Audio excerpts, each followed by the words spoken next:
soul does not measure time in years. It measures in awakenings, in moments when truth pierces illusion and light enters the chambers of the heart. There are lifetimes lived in a single breath when awareness ignites and you remember who you are. This remembering is not found in books, though books may guide. It is not granted by others, though others may inspire.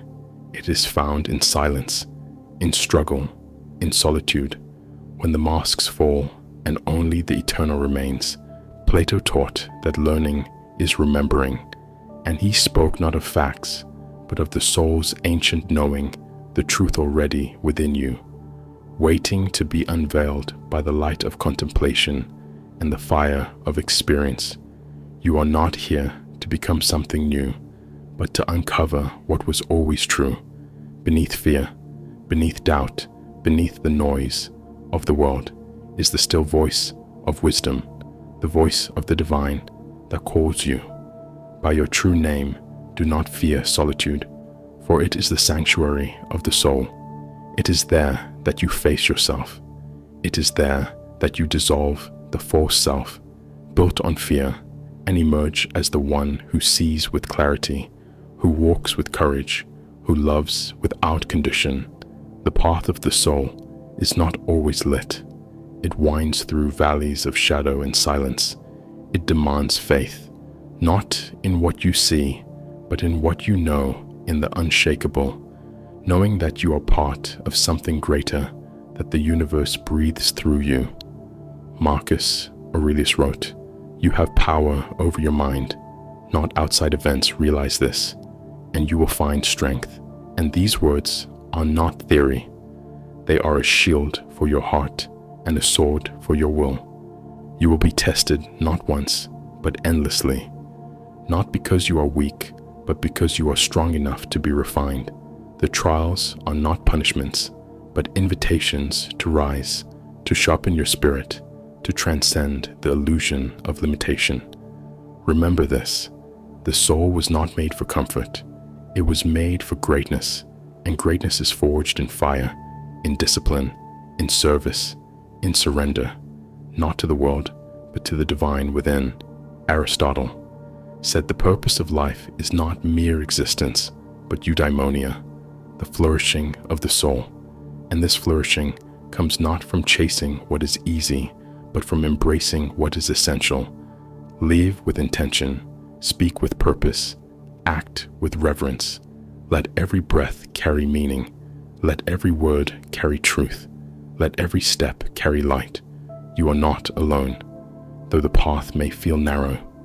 The same fire that lived in Heraclitus, in Epictetus, in Socrates, lives in you. Now their thoughts echo across time, not as history, but as guidance. Their wisdom is alive in your heartbeat, in your choices, in your courage. Stand tall, not in pride, but in purpose, not to dominate, but to illuminate. For the soul is not here to conquer others. It is here to master itself. When you feel lost, remember the ancient ways. Walk slowly, breathe deeply, listen within. There is a compass that never fails, a light that never dies. It points not to power, but to peace, not to pleasure, but to presence, not to success, but to soul. The ageless path is the path of return. Return to truth, return to virtue, return to the divine that made you and never left you. This journey is not easy, but it is eternal, and each step you take in truth echoes across eternity. Each moment of courage becomes part of the great chorus of souls who chose to awaken, and so choose now. Again and again choose the soul over the self, the eternal over the fleeting, the truth over the convenient, and you will walk not just a path, but a sacred flame. You will not merely live, you will shine. There is a fire that does not consume, but refines.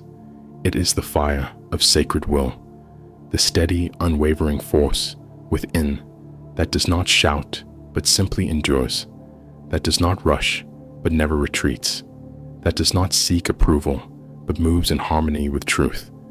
This fire is not born of ambition, but of alignment. It is not the fire of wanting more, but of becoming more. It is the essence of the Stoic path, the way of the soul tempered by discipline, lifted by virtue. Epictetus once said, "No man is free who is not master of himself." And these are not merely words. They are a challenge to rise to command your impulses, to direct your thoughts, to live not by accident, but by design. You are not made to be swayed by every wind or broken by every storm. You are not shaped to follow blindly or speak meaninglessly. You were created to choose with wisdom, to act with integrity, to stand as a light among shadows. And yet, the world pulls you into noise.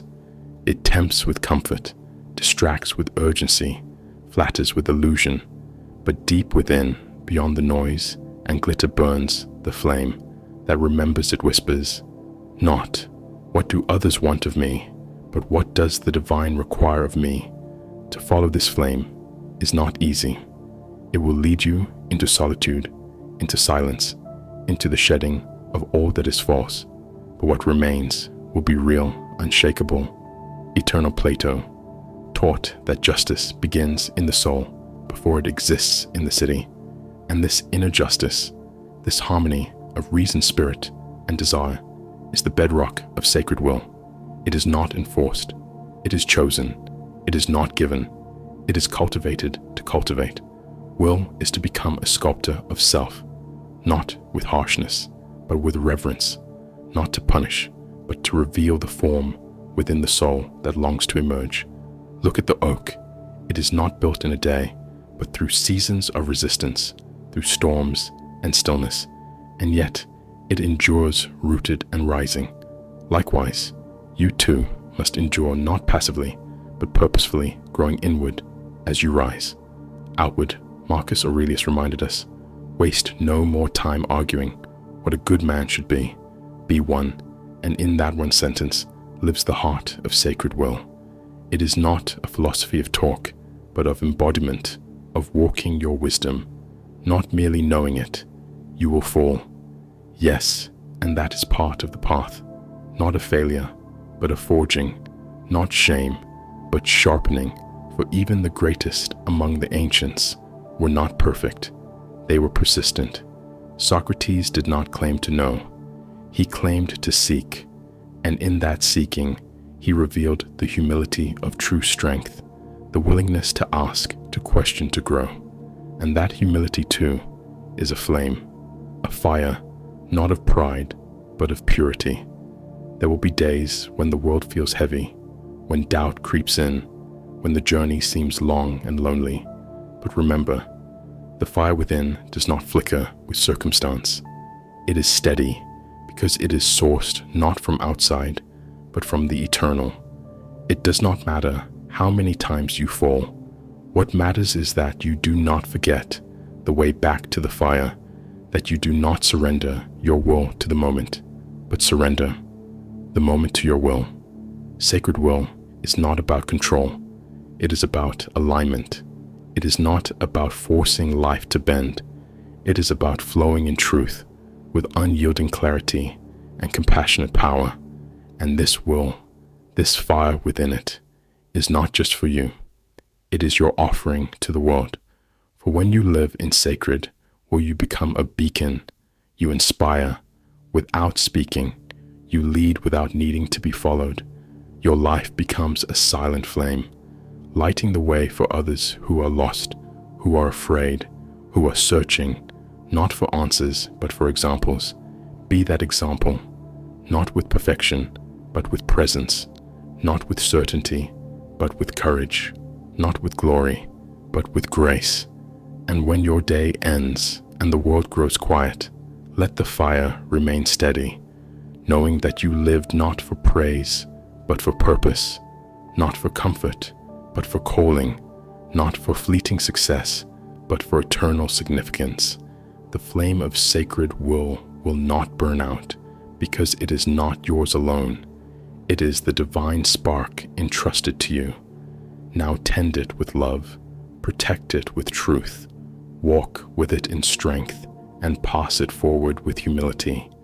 If you felt inspired by our journey through the Hellenic horizons, give a thumbs up, subscribe, and share your thoughts below.